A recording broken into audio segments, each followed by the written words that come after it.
شہر میں جا بجا غیر قانونی ویگن رکشہ سٹینڈ بننے سے ٹریفک کا نظام درہم برہم۔ جگہ جگہ رکشوں کے سٹاپ بننے سے حادثات بھی معمول بن گئے۔ پارکنگ اسٹینڈ اڈوں پہ مفت نہیں کھڑے ہوئے اور مختلف افراد کو ان اڈوں پہ کھڑا ہونے کی فیس دیتے ہیں۔ غیر قانونی اڈوں پہ 100 سے 150 روپے تک کا رکشہ والوں سے اور ہائیرس ویگن والوں سے 400 روپے تک وصولی کا انکشاف۔ شہری حلقوں کا حکام سے صورتحال کا نوٹس لینے کا مطالبہ۔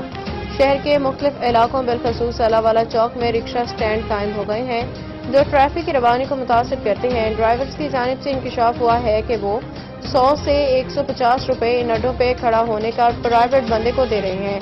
وارڈن حضرات کے دن بھر بھی قریب موجود ہے کے باوجود معاملے کا نوٹس نہ ہی لیا گیا، نہ ہی پرچی لینے والوں کے خلاف کوئی قانونی کارروائی، FIR وغیرہ درج کروائی گئی ہے۔ روزانہ کی بنیاد پہ اس غیر قانونی اڈوں سے آمدن کسی کے کھاتے میں جا رہی ہے، کوئی چیک اینڈ بیلنس نہیں۔ شہری حلقوں نے حکام سے معاملے کا فوری نوٹس لینے، بالخصوص غیر قانونی اڈوں کے فی الفور خاتمے کا مطالبہ کیا ہے۔